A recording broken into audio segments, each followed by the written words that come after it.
Today's episode of Mark Who 42's WHOniverse is brought to you by Audible.com. You get a free audiobook download and 30-day free trial at www.audibletrial.com/MarkWho42. There are over 150,000 titles to choose for your iPhone, Android, Kindle, or MP3 player. You lucky guys. That's www.audibletrial.com/MarkWho42. This is Alisa-Stern. And this is Scott-Ampleford from Dr. Puppet. And you're listening to Mark Who 42's WHOniverse.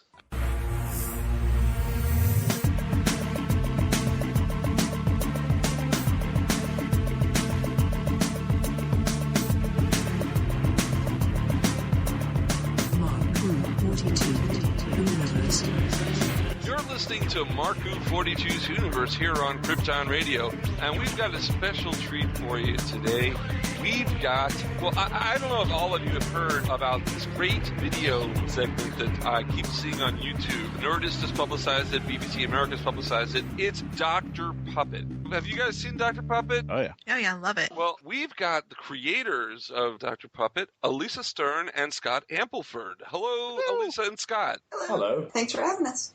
Well, I'm glad you could finally come on. Alisa, where did you get the idea for Dr. Puppet? What brings your love of Doctor Who? Well, I loved Doctor Who since the David Tennant era when I got into it, and I'm a professional animator, and at some point it seemed natural to combine the two things, but it actually, Dr. Puppet as it is as a web series, it didn't start that way. It grew organically into a web series. It started out as just a Matt Smith puppet that I made because I was teaching a class, a stop-motion animation class, where I had to make a puppet to show the students. So I was like, what should I make a puppet of this semester? And I was like, Matt Smith's pretty cool. I like his face. I'd like to sculpt that face. So I made the puppet.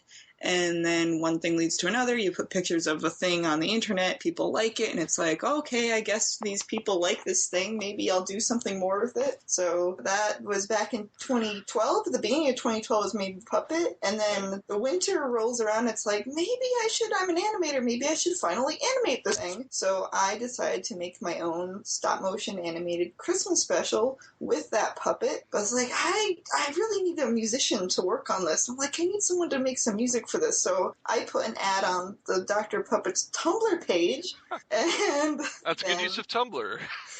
Use of Tumblr, and then that's where I met this guy. Scott. Hello. You're the Brit among us. Were you a Doctor Who fan before she contacted you? Yeah. Doctor Who never really went away properly over here. It's always sort of been in the public zeitgeist kind of thing. So I've got into it very young. It's one of those things where you can't go to a car boot sale and not find an old VHS and, or things like that. And so I got into it when I was very, very young. So what year did you start watching Doctor Who? Well, blimey, I can't remember a time when I didn't watch Doctor Who. Obviously, it wasn't on the air properly until 2005. So you're basically a youngin', because I started watching 78 with Tom Baker, and I was like 11, 12 or something. I'm an old man. I'm one of those awkward generation Brits that sort of grew up. I was born in 92. So you were in the wilderness years. I was in the wilderness years, yeah. But like I said, because Doctor Who was always a thing, I basically got into it from a very young age, and I was always watching it. We used to have a TV channel called UK TV Gold. Yes, UK Gold, yeah. Run full-length stories every Saturday and Sunday morning. So I'd watch them then. This was way back before, obviously, the new series begun. Right. So I was... Full-length stories? Because some of those were really long. Oh, yeah. They had the full-length stories. They used to call it the Doctor Who Omnibus. Yeah. And they do that with EastEnders, too, on BBC. Yes, they still do. I watch it all the time. Oh, what's wrong with you? Do you want me to write the list? There's a lot wrong, Mark. Goes over 2 years. So, Scott, you watched Doctor Who basically your entire life in rerun. Yeah, reruns and obviously videos and DVDs. And then obviously I distinctly remember how excited I was when it came back because they'd been talking about doing it. There'd been rumours in newspapers nearly every year from about 2002 leading up to 2005. And then obviously it then happened. And so it was a very, very exciting time for young me. And so I suppose you could say I'm a classic Whovian. Despite the fact that I wasn't alive during the original run, I would still probably say I'm a classic Whovian that then stumbled into the new stuff as well. Did you have a chance to see Paul McGann's TV movie? Oh, yes, of course. Not live, of course, because I'd have been 4. But, yeah, it was one of the first things that I was able to see on TV on a rerun, and it was also one of the first Doctor Who VHSs that I bought. So, yes, I did. I didn't obviously get a chance to see it live, but I'm sure it was on TV again in 2003. So I might have seen it then. I probably saw it on TV then. It's like an anniversary thing. Yeah. So let's get to Dr. Puppet. You want to make sure that their Doctor Who street cred is legit? Yeah. Well, Scott's is very legit. I can assure you, a lot more legit than mine. Although I am proud that I at least got into Doctor Who before the giant push that BBC America started with Series 5. Like, I was on board a solid year before that, and I got into it because of nerd friends at work, and they were like, you should watch this. So, and Netflix, I completely credit Netflix for getting me into it, back when you still had to get the discs mailed to you. But that is what allowed me to catch up and to get into it, was being able to get those discs off Netflix. And then suddenly, I remember before Series 5 with Matt Smith, there were billboards in New York City, and there were ads on the subway, and I was like, whoa, this thing that was like not many people, I would tell people I started watching Doctor Who, and people would be like, what's that? People didn't know. Like, it's crazy. And I remember going to New York Comic-Con back in, I guess that would have been like 2009, and like there was no Doctor Who presence. And then the next year, it was like a sea of heads. It was insane how that changed with Matt Smith. It really did. And advertising, like BBC America started advertising, and that was a huge difference. Okay, well, just check out on your street creds, who are your doctors? Well, I think mine has to be Matt Smith in a way, because he was... Yeah, I like David Tennant enough, but really it was Matt Smith that sold me, and that made me want to make a puppet out of him enough. He sold me enough to want to do that. But having gone back and watched the classic series, I really like 2 and 4, and I've really gotten into Colin Baker recently. So I like the even numbers, weirdly, I think, except for Matt Smith. Maybe even numbered classic doctors, okay. Matt Smith. And Capaldi is really, I'm sold. Capaldi is like a classic doctor in the new series. He would have fit in the old show. It's got to be Tom Baker. Yay! Woohoo! The man is the ultimate. And I think I have an affinity for people that are like me, so tall, curly hair, and goofy. That sort of works, you know. Do the voice, Scott. I will not have you poking me with a stick like some kind of circus freak. That's an awful long stick. That's an awful long stick reaching across the Atlantic. Oh, she always finds a way. She can do a Tom Baker voice? He can do Tom Baker. He does it in episode 6. God, as a fellow fan of Tom Baker, as somebody who went ballistic when he showed up in the 50th, okay, I'm asking you, okay? I am asking you as a favor to me, okay, as a fellow Tom Baker fan, okay, as a late Christmas gift. Oh, no. As an early enough with the song and dance. Get to it. Come on, just give us a little bit of Tom Baker. Come on, please. Well, seeing as you asked so nicely, yes, I think I shall. Merry Christmas to you. I think my hair just got curly. Yeah, it's curled in all the best guest ever. Okay. I literally grew a scarf. The year has only started, and we already have our best guest ever. Yeah.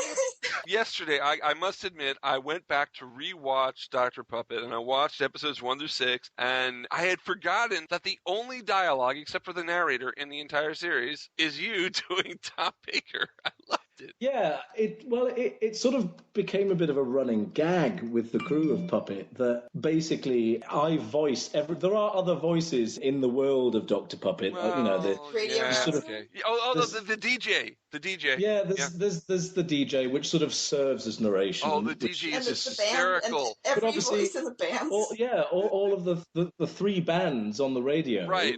in that episode. Obviously, all the lead singers of those bands are also me. Yeah. And then what was the other one? Obviously, technically, all four doctors speak in Time Lord Christmas. Yes. Oh, yeah.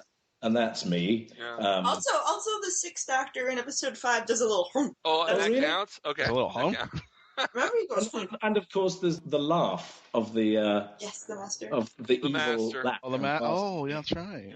So it just became this thing, Scott Ampleford plays every member of the cast in the Doctor Puppet universe. So I think they got a couple of female characters lined up for me in the new year just to try and throw me, I think. Oh, there you go. Yeah, Missy. You can do Missy. You can do Nissa. Scott, Scott, I actually think of some marketing value here because there has been a video that just recently went viral on YouTube, Gilbert Gottfried reading 50 Shades of Grey.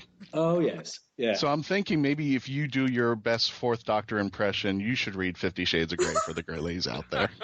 Well, I don't think I'll ever read such smut. Yes, you would, Tom. Yes, you would. Or actually, you know what? Okay, how about instead? Can you do like a good John Hurt? You know what? That's really tough because it's so gravelly, and I've tried to do the gravelly, but there's some quality to the gravel in John Hurt's voice that's very difficult to replicate. Because I'm thinking, Christian, if you want to get a Doctor Who voice to narrate 50 Shades of Grey, get the War Doctor. Oh, I don't know. I feel like my grandfather was reading it to me, and I would I'd have to curl up and go somewhere. I would need a shower. We're running out of control here, folks. So let me try to rein it back. And when has that ever worked? That's true. Never. So, Alyssa, Dr. Puppet, what do you make the puppets out of? What are they made out of? They are pretty typical stop-motion puppets. They're wire armatures, and it's a kind of wire armature called modular wire armature, which is kind of my own lazy way of doing like a proper modular wire armature. But what it means is that they have skeletons made of aluminum wire, right? But they completely come apart. If you could imagine one that is basically its body, it has like sockets and the arms plug in. So you can plug a new arm in if needed or a new neck because the aluminum wire breaks.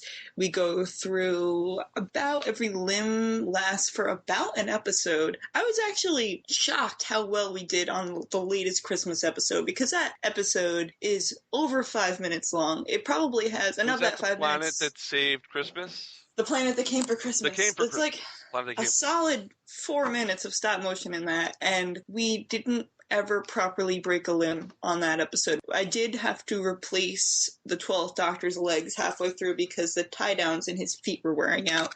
Tie-downs are what allows a puppet to stand because, believe it or not, these puppets cannot stand on their own, and they certainly can't do things like walking, like holding a pose like as if they're walking. So how that is done is in the bottom of their feet is embedded a nut, and in the set, we drill a hole, and then we use something called a tie-down rod, which is a long threaded rod that goes up through the bottom of the set into their foot, and then you screw it in, and then you use a wing nut to hold it in place. So every time the puppet lifts its foot up or down, that's what we have to go through. That's why stop motion takes an insane amount of time, and it is a ridiculous way to make anything. How long does it take to make an episode? From script to screen. From script to screen. Script to screen. This is a good example. We started scripting it in the end of August, kind of threw ideas around.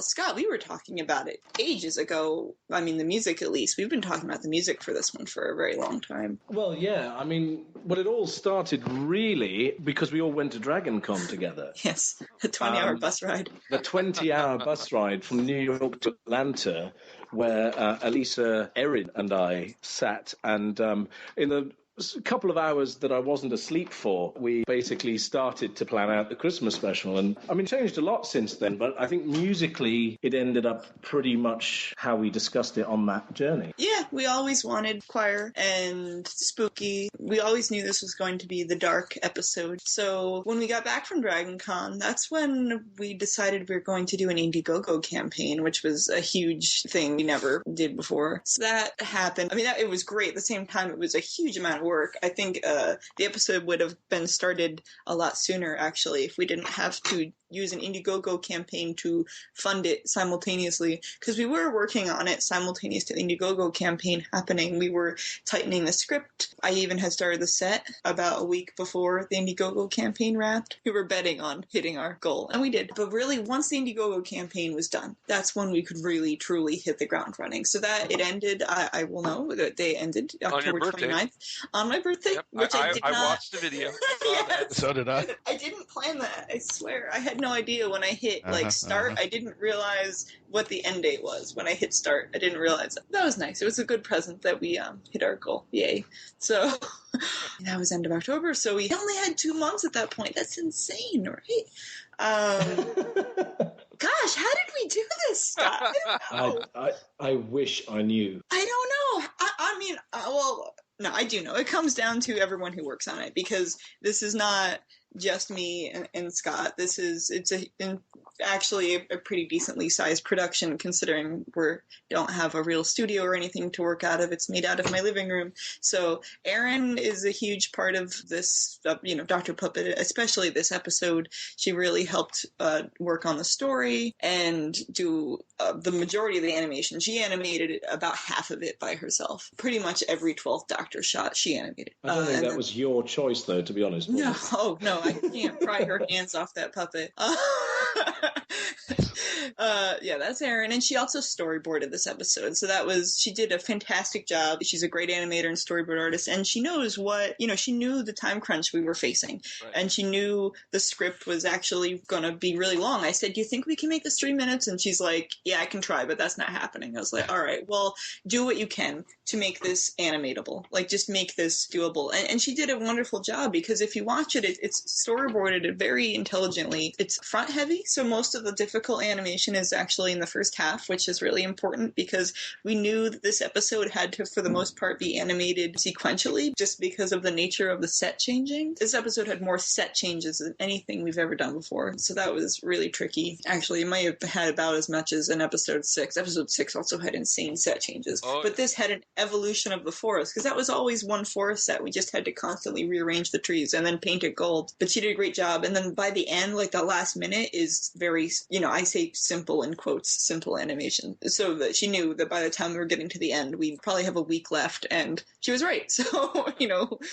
so we animated that end very quickly. But all in all, yeah, it really took a little over 2 months to make, which actually, that's insane. I can't believe we did that. And how many hours a day do you work on this? I mean, do you have a job that you have to do also, or? Yeah, I have a job. so this is your extra work you're doing. Yeah, kind of like us, kind of like what we do. I have a 9 to 6-ish job basically, wow. and Erin's got lots of things going on too. And then the other animator is Rachel, who has a real job as an animator for a TV show. Oh. And she also did a huge amount of work on this. She did a lot with the set. We really worked on the set a lot for this one. And then there's Amanda, who also did a ton of stuff on the set and made Clara's costume, designed and sewed the costume. And Amanda she's a high school art teacher, so she'd come and help on the weekends. There's Shelby, who is a pop-up book designer. See, everyone's so cool. She's a legit pop-up book designer, and she also did crazy stuff on the set and did various design work. And Christy is another professional animator I've worked with, and she animated the chalk sequence. Nice little bit of 2D animation in there. Gosh, we did this all in 2 months, but that's why we can do this, is it's not just me. I'm kind of the producer, but we have this big, great creative team. And then I haven't even talked about what Scott did. He can talk about that himself. Scott, what did you do? Everything else. Everything else. His name's in the credit at least 20 times. Yeah. Well, that always ends up a bit of a competition between me and Elisa as well. Who can get our names the most time in the credits? You've been winning that for a while now. And if we should have put for this guy, Ampleford Choir, we should have just put mine 40 times. Yeah. Yeah. I'm bringing this up because I thought it was cute. I don't know if you saw the episode Kill the Moon. Yeah. Yeah, and we recently had the gentleman who did ground control. His name is Chris Dane, and he mentioned as a jokingly that at certain sets he's actually credited for catering because he brought food to the set. Really? So I didn't know if that was something you did. Oh man, I should start. Okay, Scott, this is how I can win. I know Here goes the marketing. I definitely cater this. I even sent you food, Scott. I mean, You did. Yeah, it's genuinely Somebody owes somebody lunch. care package. New credit. I think my favourite credit that I've managed to get is episode 6. Rather than narrating, I'm credited as lip flapping. Yeah. Yes, I saw that. I was like, what is that? I wasn't supposed to actually go in the episode. I think we were doing temporary credits to show at DragonCon. yes, because it was about probably between 3 and 4 in the morning. You were half asleep on my couch, and I was making the credits to render so that we could bring it to DragonCon in the morning, which we nearly slept through because of that. And yeah, and you said put lip flapping. I said, yes, it will do. No, how could I take that out? Put that in the credits for this show, Mark. One of us Totally put that in the credits. Yeah, so the music on The Planet That Came for Christmas, we sort of talked about it for a long time. I knew Alisa was intending to go down the whole German expressionism route, and earlier in the year I'd done a rescore of Metropolis, the 1927 silent movie. Yeah. So I sort of had That is awesome. Love that. a bit of an idea of sort of where to go. But the composing process actually took me a lot longer on this one. I mean, normally on Dr. Puppet, it is the most down-to-the-wire, seat-of-your-pants kind of affair. I mean, none more so than episode 5. I wrote the entire score at 4 a.m. the day it came out. Wow. And that's sort of normally how it has to work. And I mean, that one was okay because it was just me and some classic synthesizers and a tape machine. And I sort of just had to play and compose and did it in chunks over the course of the night. But this one, it was sort of over a weekend. Elisa sent it to me on Saturday morning. Mm-hmm. And I started working all day Saturday, and I sort of sent her ideas and bounces, and just like, no, I don't like it. So I thought, okay. I did it on Sunday as well, and it just wasn't quite there on Sunday either. It wasn't spooky enough. It wasn't spooky. And so normally, I would work all hours of the night to get it done, but it just wasn't happening. So I said, you know what, stuff it, I'm going to bed. And so the next morning I woke up and basically threw the entire score out and started again. And so wrote the whole thing on the Monday. And then once that was signed off, it has to be sort of sent off to my orchestrator, Phil. And so he basically takes, in terms of orchestration, it's already kind of orchestrated because when I compose it, I write what each instrument is actually playing. But Phil then takes that and makes it look right so that the musicians can physically read it. And of course, that being the huge difference with this one, the score is completely live. It was an orchestra. So this one, I think, was it 2 weeks, Alisa? I don't know if you two before the premiere? Yeah, you had 2 weeks because it was, the original aim was to release this episode on December 19th, which we didn't quite hit. So I gave you the rough cut 2 weeks before with the locked edit, which was about 2/3 animated. Yeah, so... Which is what you composed to. Yeah, I composed to that. And then basically, when things like this happen, it's very difficult, unless you're part of a big studio system, to then hire a venue and an orchestra and get everything done together. So the orchestra was actually recorded over the course of those 2 weeks in chunks. So one day we did trumpets and French horns, and then another day we did woodwinds, and then another day we did the choir, and then another day we did the low brass. And then finally, the big change on this one was the string section.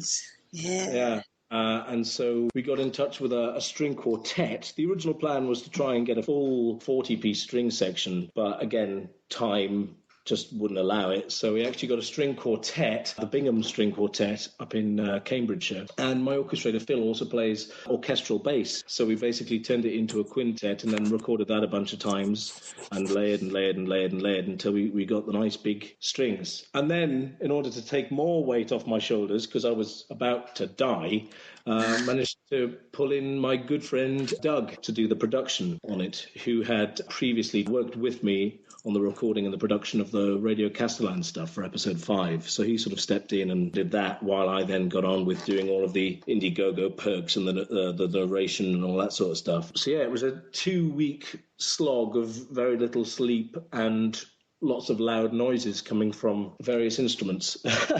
But it came out fantastic. It's my favorite one. It's totally my favorite one as well, yeah. God, we always say that, but I always mean it too. But this will be hard to top. Maybe episode 8 don't say that, because we've got to top it. So don't say it's going to be... Yeah, you have to top it. Yeah? All right, I believe you. Yeah. I believe in you. You're listening to Mark Who 42's WHOniverse, and we'll be right back after this break. Attention all Whovians! While you're waiting for the new episode of Doctor Who, start your own adventures with a book from Mark Who 42 Books. They carry unique and rare books at affordable prices. Visit Amazon.com/shops/MarkWho42. That's Amazon.com/shops/MarkWho42. Mark Who 42 Books. Set your imagination free into the Whoniverse. Welcome to a collaboration between the Geekcast-Radio-network and the Pop Culture Network. This is From the Command Center, the podcast. I am your host, Steve Joe and Mike from the GCRN, and joining me is Zordon himself. Scotty Cash. That's right, Scotty Cash from the Pop Culture Network, and today we're introducing you to the audio version of From the Command Center, the podcast that will entail our intake on Mighty Morphin Power Rangers, the episodes, the seasons, and all that other good stuff.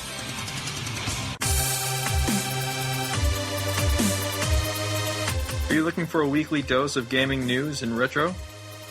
And check out Off the Cuff, available Fridays on Geekcast Radio Network from the producers of XRG. New name, same. Hi, this is Arlene Tour, the character Dr. Vera Juarez from Torchwood Miracle Day, and you're listening to Mark Who 42. We're back here on Krypton Radio with more of Mark Who 42's WHOniverse. We are interviewing Dr. Puppet creators Alisa-Stern and Scott-Ampleford. Now, Alyssa, I must say, getting to chapter 6 of Dr. Puppet, episode 6, I am so waiting for episode 7. You've left me hanging. Is it in the budget? When is episode 7 coming out? This year. This year. Like, I just took the set down for the Christmas episode. Alyssa should came in and go, what? It's this year. This year. Yeah, I mean, we do want to finish our main series, so there's 2 episodes left, 7 and 8. So there's an ending. Because the Dr. Puppet that you've done so far, the first 6 episodes, it's really an 11th Doctor story with previous Doctors. Yeah. And now that we've got the 12th Doctor, and you've done him in shorts. In fact, I loved the one that you released with Peter Capaldi's actual fan drawings. Oh yeah, that was a lot of fun. That was Erin and myself. Erin, the fan art, that was all her. She found all of that. She's very in tuned with the Peter Capaldi community and found all that art and knew about it, and that was. Yeah, that was, I don't even know how that idea came about, but that was, I will give the credit to her for... That was a quick turnaround as well, wasn't it? It was. I mean, those little things we can do rather quickly because that didn't have a set. Right. I made the little easel, and we split the animation of the fan art, and Scott did his little music, and and yeah, we turned that around in a week. We can do these things quickly if they're short and manageable. It reminds me of what Stephen Moffat said he was going to do to the show and do minisodes, and I'm still waiting. Mm-hmm. Still waiting. I love episodes. Well, Mark, if I can make you feel better, at least in terms of Dr. Puppet, they do seem to crank these out a lot faster than George R.R. Martin cranks out a new book in That's true. In A Song of Ice and Fire. I mean, book 5 came out, I think 2011. We're already in 2015. We're already in 2015. And there's no signs of book 6, and book 5 kind of ended in a cliffhanger. So it's like, to quote Weird Al Yankovic, keep typing, keep typing, don't stop, keep typing. So, you're probably going to get to see episode 7 and maybe even episode 8 before Winds of Winter comes out. Okay. Well, that's good news. We'll say that. Unless, I don't know, unless George R. R. Martin is somehow listening to this, in which case I say, George, see if maybe you can get the same schedule as the Dr. Puppet people, please. I want to find out what happens! Alyssa, now, you did do the Indigo campaign for funding, but before you did the Indigo campaign, how were you funding this production? Short answer is we kind of weren't. Oh, okay. Yeah. Work for free. Hey, hey, that's what I do to these guys. Don't pay them a cent. I mean, just a little bit. There was a certain amount of compensation I can offer everyone, but we have a little bit of AdSense money there. But basically, I've always been very respectful of the BBC, and we're a fan series, and so we don't do the merchandise route. Right. That's not something that I'm okay with doing, even if the BBC might turn a blind eye. I don't. Yeah, that I want to stay on their good side. Because you use the likeness of the TARDIS, which supposedly a London police box, the image is owned by the BBC, and you're able to use that. Have you gotten word from the BBC about your use of their likenesses and their characters? No, I've been told that everything we're doing it's kosher, because we're not, even though we're using the likeness, it falls under parody because I'm making everything from scratch. I'm making the puppets from scratch, right. Or, and Amanda's sewing the costumes, and we're all animating. Everything we make, everything you see, me or someone else has made. So we're not actually stealing stuff from the show, right. and Scott's always been very good with the music. It's all you, Scott, basically. Yeah, things like that. I do feel that we have to try to be careful, because obviously the last thing that we want is, not to sound big-headed at all, but we do have a nice fan base now. We do have a group of people that are wanting to see these month after month, or however often we manage to bring them out. And obviously the last thing that we want to do is do something that might mean the BBC shut us down, and therefore those people that enjoy watching our show no longer are able to watch our show. The original Dr. Puppet, the How the Dr. Puppet Saved Christmas, was obviously the first one and was completely done on no funding and no nothing. It just sort of came out of nowhere. Yeah, and that one really had nothing. And that one kind of had a bag of chocolate chip cookies and some beer, basically. That was the yeah. Okay. And the one thing I sort of regret doing is my score for that episode contains a tiny little reference to I Am the Doctor, obviously the 11th Doctor's theme. And it works, and we got lots of nice comments about, the Christmassy version of I Am the Doctor is so nice, and all that sort of stuff. Stewie from Family Guy just showed up? Sorry. Yeah, he comes around all the time to steal his biscuits. But it's one of those things where I know now that I can't sell that. I am planning on, once the series is over, bringing out a Dr. Puppet soundtrack album. Oh, wow. And I know that I can't put that track on there. Right. Because Murray Gold would beat my ass. And yes, he would. He looks like somebody who could. So, things like that. So, even things like, you got the Doctor Who theme tune in itself. Right. I make sure to never, in Dr. Puppet, I never use any more than the first 3 notes of that theme. You never, ever hear any more than that, because after that point, someone would be going, hang on, you didn't write that. We sort of tiptoe around things, but we've never really gotten into trouble from anyone. As far as I'm aware, Lisa's keeping things from me. All the things. Lots of cease and desist letters unopened trash. Yeah, if they're going anywhere, it's into my spam folder. No, the BBC has been incredibly lovely to us. I mean, they've, from very early on, I've spoken to many people there, and BBC America especially has been fantastic. I've been to BBC America offices, and I met their TARDIS, and the puppets got to hang out with they have one of the 11th Doctor's TARDISes in their lobby. Oh, do they? Yes, they do.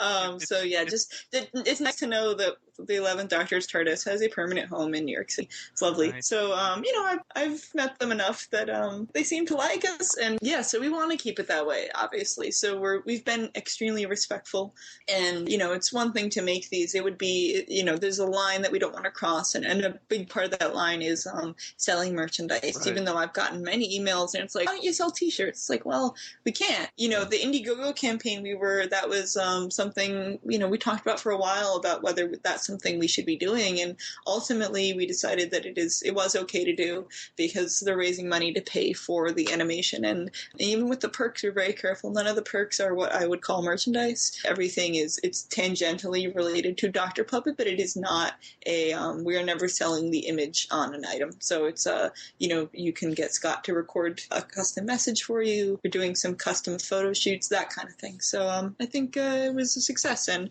BBC, if you're listening, thank you for being so nice to us. I hope we can be friends forever. Okay.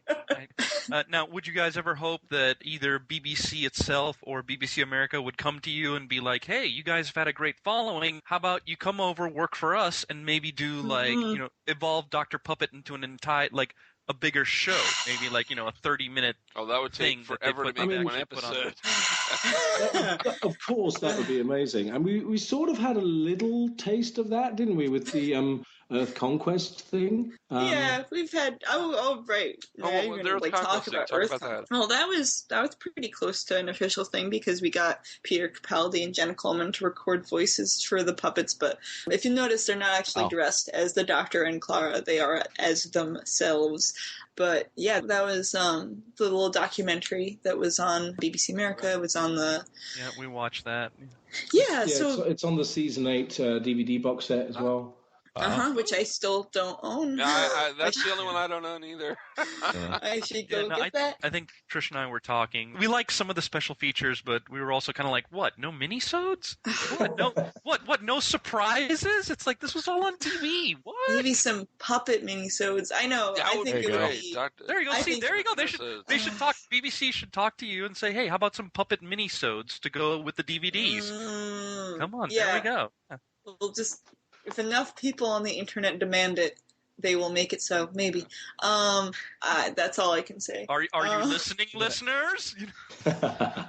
I just had to think of it that BBC America would allow you guys to come on their show and introduce you, and then BBC would say, no, you can't do that anymore. Bit of a conflict of interest. Yeah, well, it was also the when you were on BBC America, Scott. Yeah, my massive face was on BBC America.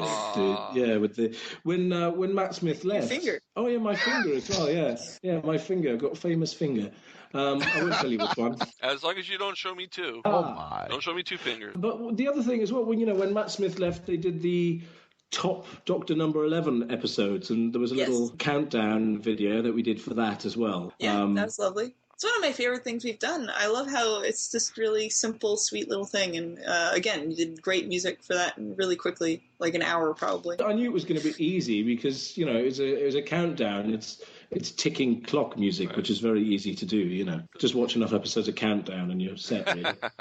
Scott, how did Dr. Puppet Dances come about? That came about. It is the weirdest thing that just proves to me that Alisa does listen to me. We'd been talking about doing. I mean, musically, I have a huge love for the 80s. Right. And Alisa knows this. And it sort of came out of the discussion. Eagle-eyed viewers might have noticed, but as each episode progresses, you meet the Doctors by decade.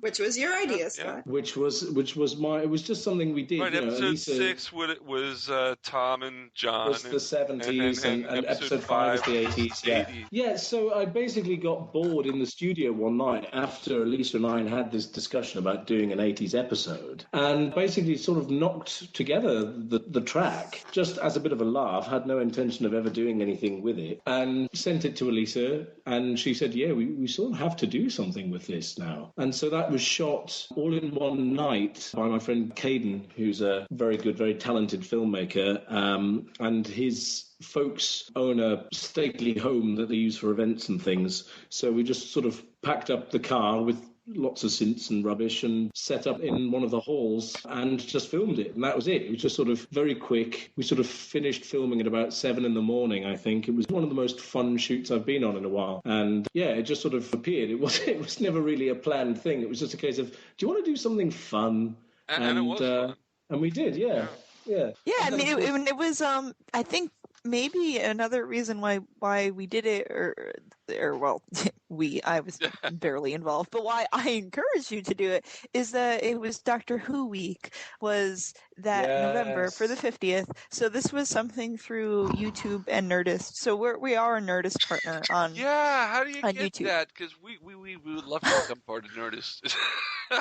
They just emailed me. They I don't know. contact you. So, Chris Hardwick, I know you're listening. You listen to all our shows. You got to contact us. Chris. So, Nerdist, because of their loveliness, has involved us a couple times in these things that YouTube used to do. They haven't done any lately. Maybe they're done with that. They were doing these themed weeks. They did Geek Week and Doctor Who Week. So, Doctor Who Week was the week leading up to the 50th, and basically we were invited, like, any content that you release in this week, like, there was kind of like, we're encouraging you to make content because we will be promoting it a lot. So that was a nice encouragement to make stuff. So, we ended up making, I think, 3 things for Doctor Who Week, because we had the proper episode, which was episode 5. Right. Yeah. Yes, and the music video, and I think we had a behind the scenes video as well. I can't recall. Maybe. I think a music one. Maybe you did a music behind the scenes thing. Because I never did a behind the scenes for episode 5. Yeah, that's true. I've got loads of footage from all of the studio sessions for the Radio Castland stuff, and I just haven't done anything with it. But I don't know, maybe you did making a puppet one or something. But the music video premiered with Doctor Who Week, so that was lovely, and I love it. I think I was so psyched when I saw the footage from it. I was like, yes, this is amazing, and yes, it was just a good laugh, really. Kate shot it beautifully. Everything about it was wonderful. And my only doing was adding the credits and the titles and rotoscoping your hair, which was incredibly cool. And that's why the title fades off a bit sooner than maybe I would have had it fade off, but there was just a limit to how much I could rotoscope your hair. And now here is the music from that music video, The Doctor Puppet Dances.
One of the things I should have said up front, the puppets that you do for Dr. Puppet, they really look like the doctors. You nice caricatures. I mean, you've done a great job, and you can really believe the Sixth Doctor. The coat. How'd you make the coat? I didn't. That's all Amanda. She is utterly fantastic. So she was the one who had to replicate the Sixth Doctor's Crayola explosion. Yeah. And did you give her a bonus? Did you give her a bonus after doing that? She deserves a bonus. So many cookies. Yeah. So many cookies. Yeah. Yeah, she did a fantastic job, and I mean, she's so good at hunting down fabrics. This is like beyond me, how she can find these things. She'll go into like the fashion district of New York City, and then she'll just like show up at my place with this bag, like shopping bag of magical fabrics, and she's like, "Yeah, I found the Seventh Doctor's pants are actually made of Burberry silk." That was the only thing she could find. It was very expensive, but she's very good at also convincing the places to like sell her like small quantities of fabric, which can be difficult. Yeah, she's managed to find all of that stuff. She's also willing to sacrifice things ridiculously as well. Like her, I think, is it the 12th Doctor's coat is actually made? Oh no, it wasn't the 12th Doctor. It was the 3rd Doctor's cape. Mm-hmm. Oh, it's her graduation. It's her graduation cap. Yeah. Yeah, from getting her master's degree. Yeah, which she got that last year, and then she cut it up and made it into a Dr. Puppet costume, which is really fitting somehow. Sacrifices must be made. Sacrifices must be made to the puppet gods. Right. Sure, she does amazing stuff, and back to the Christmas special. Like I said, she did the Clara's costume, which was really fun because that was one of the few instances in this whole mess where we got to make an original costume. I told her basically like just make something that looks like Jenna Coleman would wear, but something that would fit in this. It has to match the 12th Doctor, and it has to match, I knew it had to be fairly dark because we kind of had this whole silhouette thing going on. So she did a fantastic job. That was her design, and then she executed it, and yeah, it's fantastic. I think the 6th Doctor might be her crowning achievement. Yeah, it was great. So where can people find Dr. Puppet? Where can they go on the web to watch Dr. Puppet? On YouTube. The channel itself is called Hello Dr. Puppet because everything else was taken. If you just search Dr. Puppet episode 1, episode 2, episode 3, etc., that's a fantastic way to find all the episodes. And then you can go to our channel and you will see all the other stuff like the Dr. Puppet Dances music video. There's tons of behind the scenes stuff. There's all kinds of fun things on there. And the 12th Doctor mini episodes. And then we're also on Facebook and Twitter and Tumblr. Very easy to find. Just search Dr. Puppet. It might not be our username. And I want to point out that Scott Ampleford has a website, scott-ampleford.com. I'm on it right now looking at some reviews of A Time Lord Christmas and stuff, and it's pretty cool. The Huffington Post, really? I'm sorry. Well, it was, what was that chap's name? Michael Verratti, who was the HuffPo contributor, and he just sort of appeared one day and said some nice things. So yeah, I thought, well, I'll shove that on.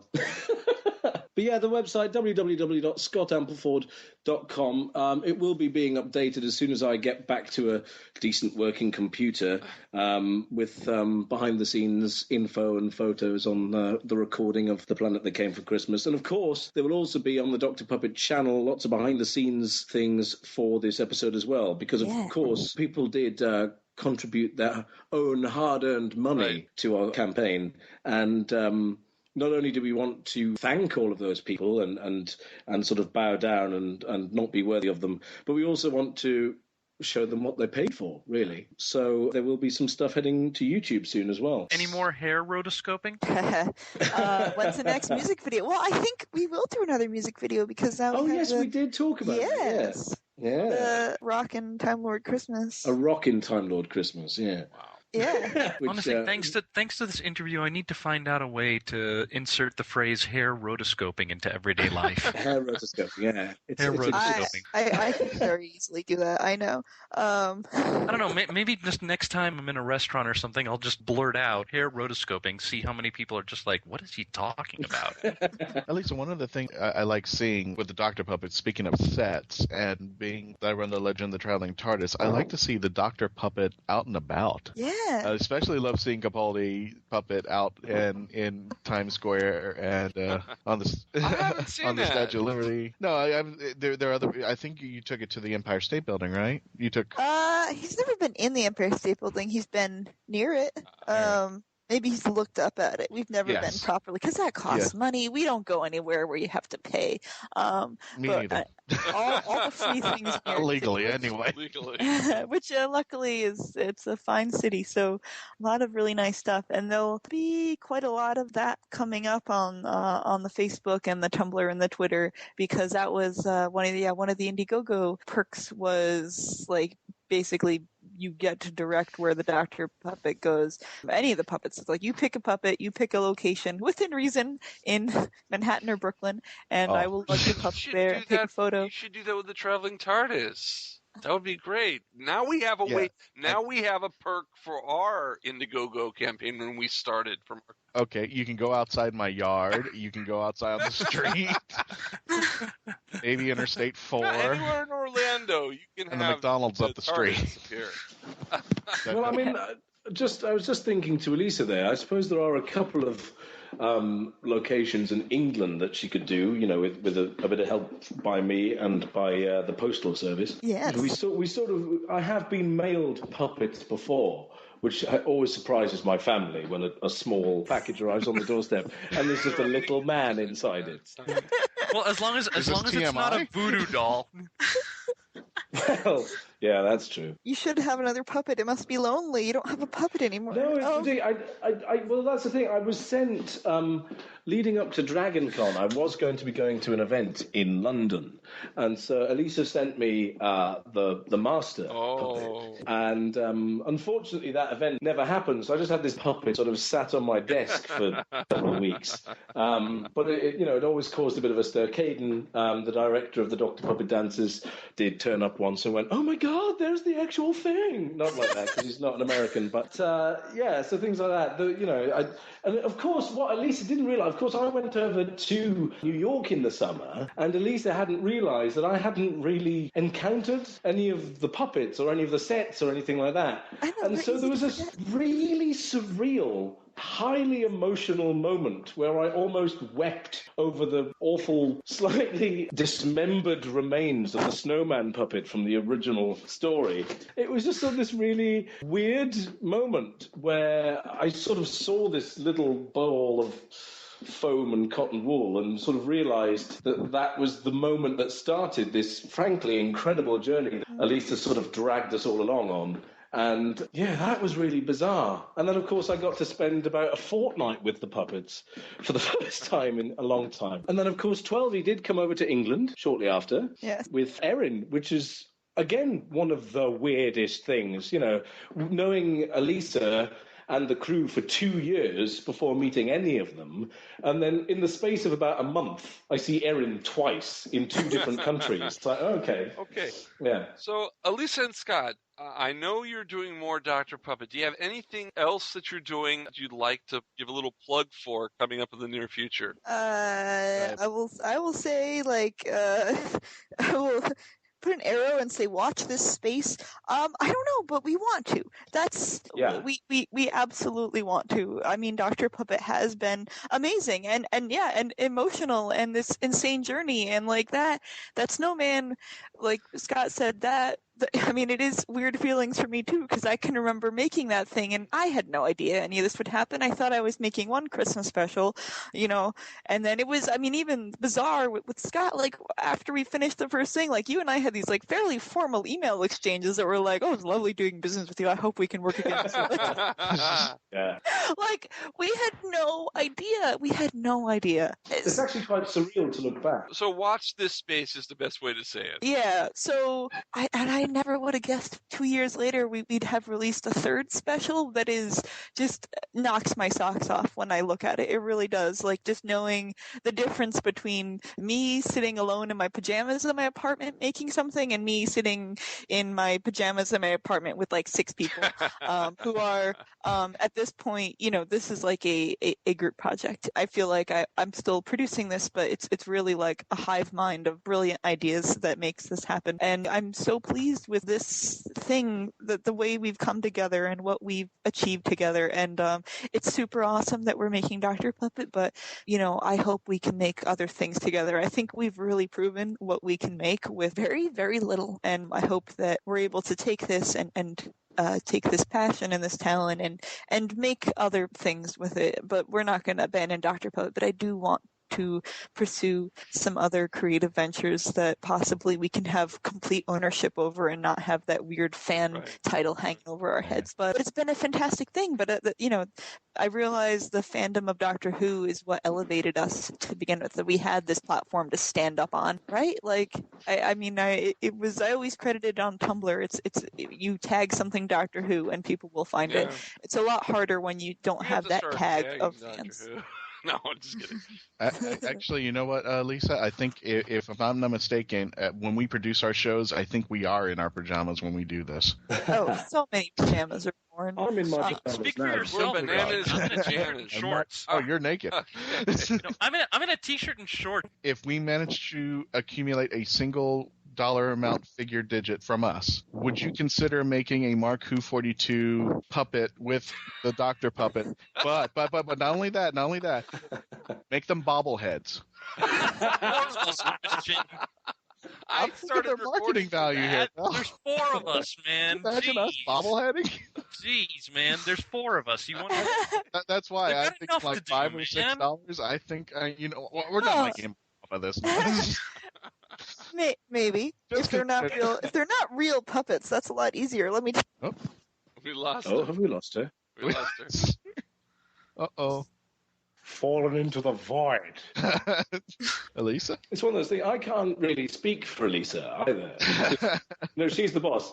This is the moment where she'd just kill me if I went, yes, we will make that thing. I'm taking your yes. She said yes. Part of the show, we have to accept that. Hello? Hello. Okay, bobbleheads. Bobbleheads. He wants bobbleheads. Yeah, Christian wants you guys to work overtime because he wants a Christian-basel bobblehead. Yeah, you cut off. So if you want to continue, we're talking about the bobblehead conversation. Oh, yes. Yeah. Scott's already said yes. On your behalf. On your behalf. Well, I can't. With that voice, you can't argue with it, really. So anybody, if you want to, the Dr. Puppet major motion picture, $1.5 million. Contribute to the Kickstarter program because I want a bobble.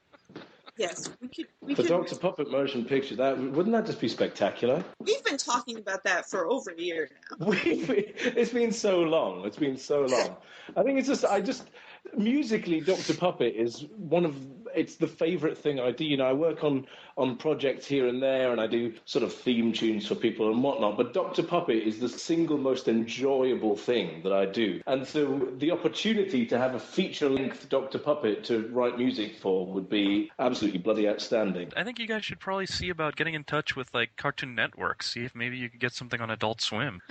Yeah, we've been there. Uh-oh. You've asked. No. I mean, I work in animation, so I have my connections. We'll make it happen. Don't tell me Seth Green has it out for you now. No, I'm the one who's going to do action figure puppets. That's my shtick. I was in Austin Powers. I'm cool. I'm cooler than everybody else in Austin Powers. You're supposed to love me. We're basically sort of cornered in a very dark room by Aardman and Adult Swim, and they're sort of enclosing in with very sharp sticks, and so we can't. Very sharp. That's an image. They're very sharp sticks. Yeah. Yeah. Well, we'll figure stuff out. That's why I say, watch this space. Who knows, right? Right. Well, we'll figure something. Yeah. It's. I don't think there's ever been a time where we've not talked about it, but we just need to wait for the right moment and the right idea and time, really. Time always comes back to time.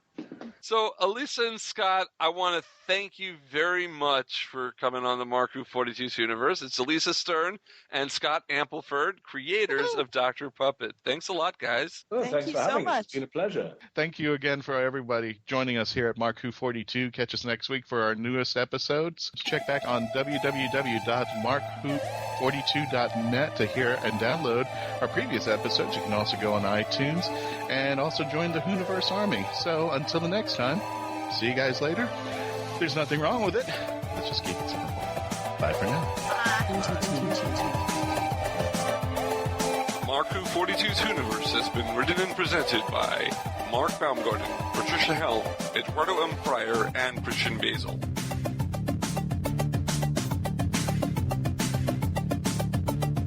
This show was edited, produced, and directed by Mark Baumgarten. Please visit mark-who42.net and register to join and be a part of the WHOniverse Army.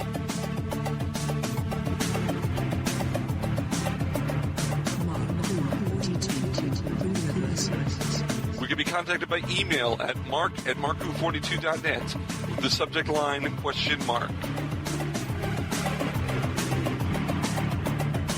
If you have worked on Doctor Who or are working on a project relating to Doctor Who and want to be on our radio show, please email our media relations director, Christian-basel, at mark-who42media@yahoo.com.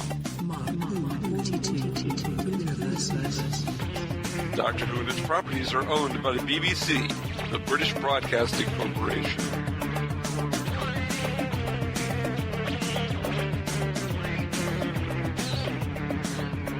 This show is owned and copyrighted by Mark Baumgarten 2015.